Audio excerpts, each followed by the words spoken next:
What's going on, everyone? We are officially 2 days away from the start of the NBA season for the Lakers. Lakers will take on the Golden State Warriors, and reports have came in that the Lakers are going to start ramping up trade talks once the season begins again and look to continue to trade Russell Westbrook or just find a deal in general that could be beneficial to really help the Lakers and upgrade the roster.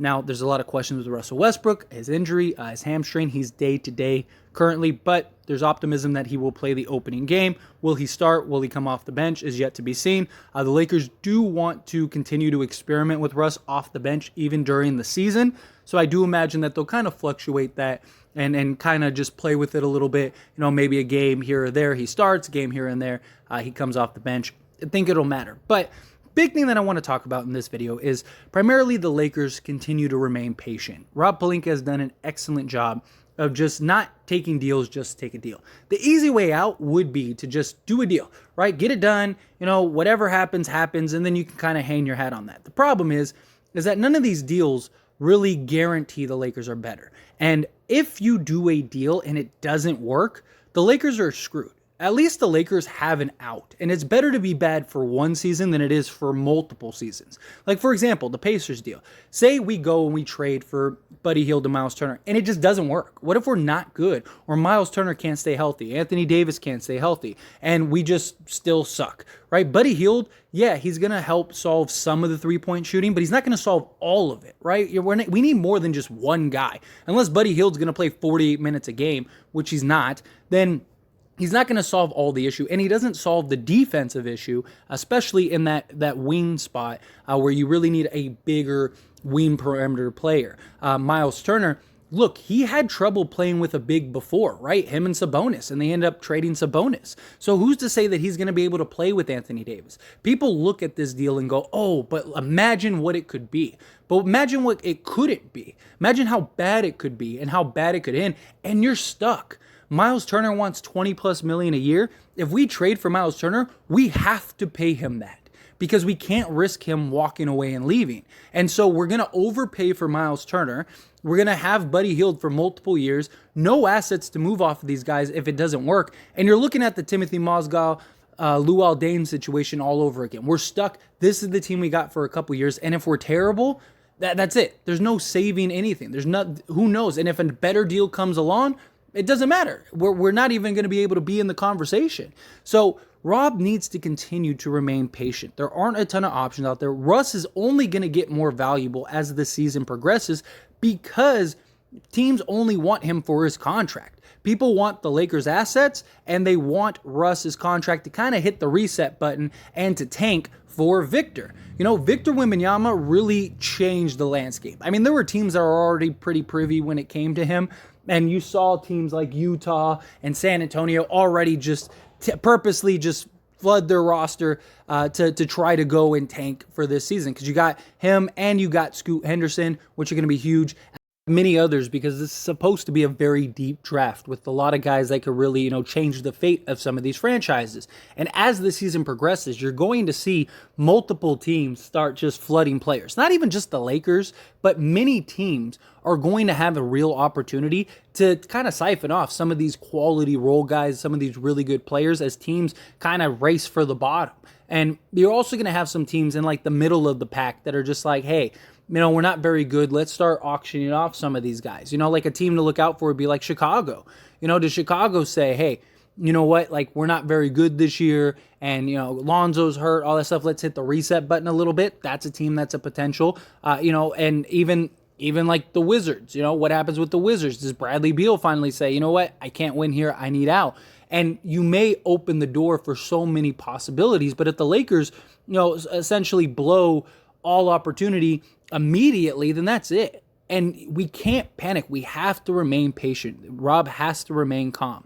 Like fans, if they had their way, he would just give up everything.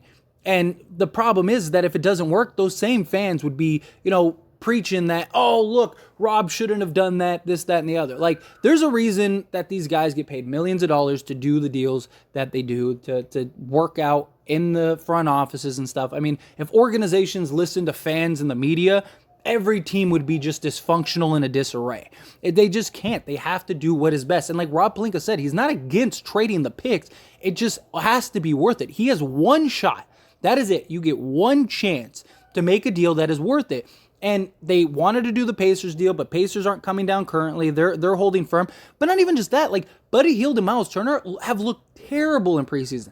The last game they played, they actually both looked really good. But outside of that game, they've looked awful. You know, Miles Turner's coming off of a season-ending injury, and I've heard people say, Miles Turner could have came back. Well, maybe he could have. But the point is, he got injured and he missed the whole season. So nonetheless, it was still the same result. And who knows if he's going to be able to come back and be in the full swing of things. He has a history of injury. And last thing you want to do is be you can be in a worse position. The grass isn't always greener on the other side. And, the Lakers do a deal and we're terrible. We're stuck. Or what if Miles Turner just leaves?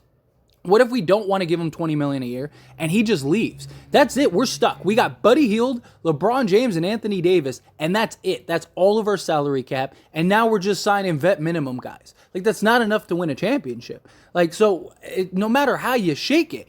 And the free agency pool next season is just drying up, right? And unless Kyrie comes to save the day, then chances are we're probably going to be in the same boat.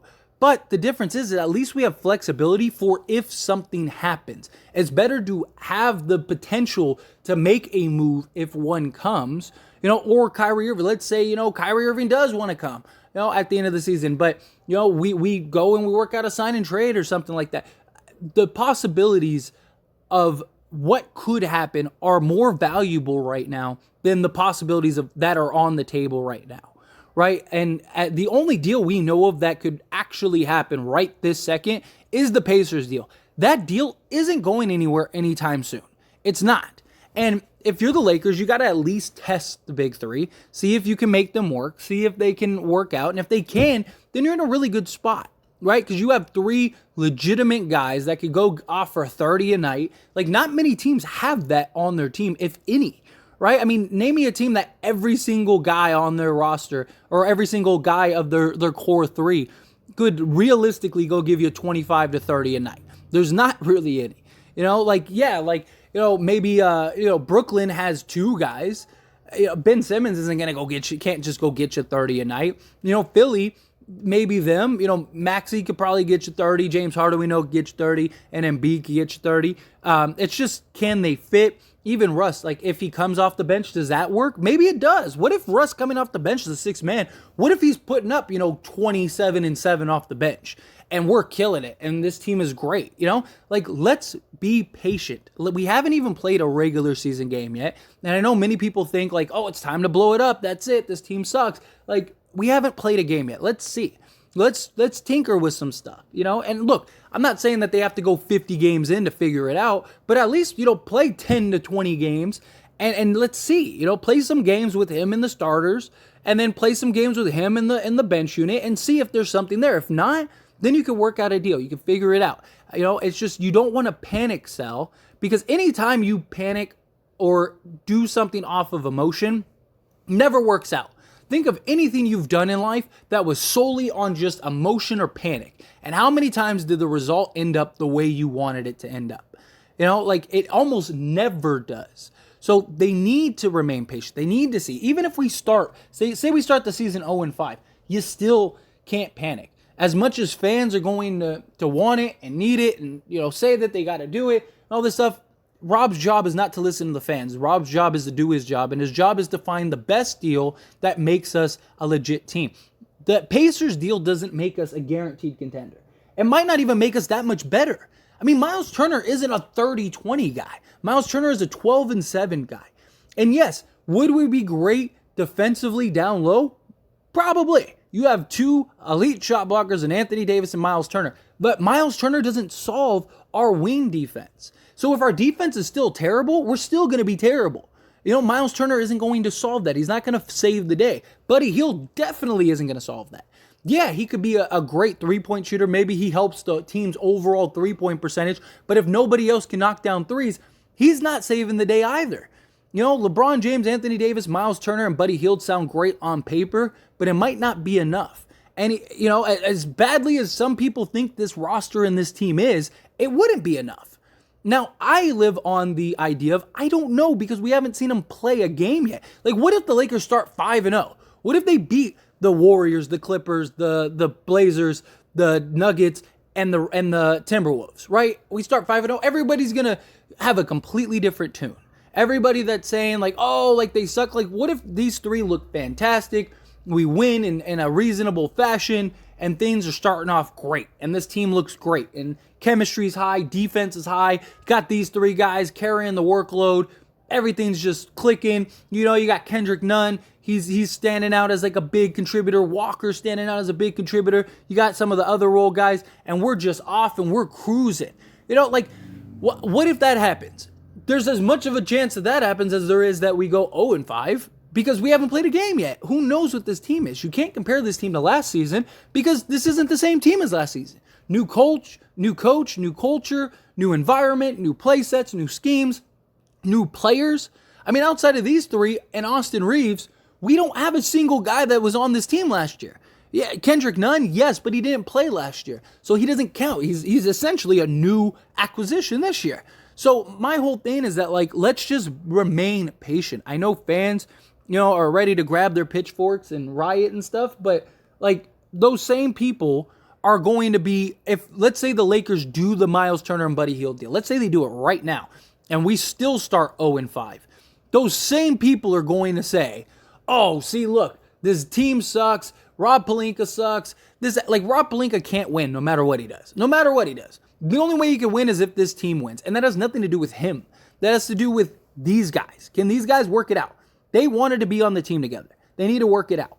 And Rob has gotten the job done this offseason. There wasn't anything out there. As much as people think that Michael Jordan was coming out of retirement to save the Lakers, he wasn't. There was no free agents this offseason. We got everybody good that there was in free agency this offseason, except for maybe Otto Porter Jr., but he purposely went to Toronto for his wife. I mean, he said that. I went to Toronto for my wife.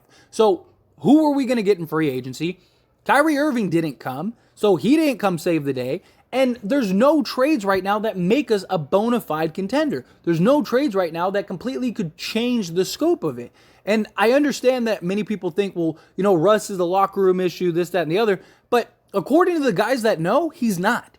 And he's never had an issue with players in the locker room. Like, guys to this day, you see Paul George, Carmelo Anthony, Bradley Beal, all these guys that were teammates with him have all came out and said, like, dude, you're the greatest. Like, this dude is the best. Like, who would know more? The people that actually play with him, or some random fan that thinks Russell Westbrook is the most toxic player in history?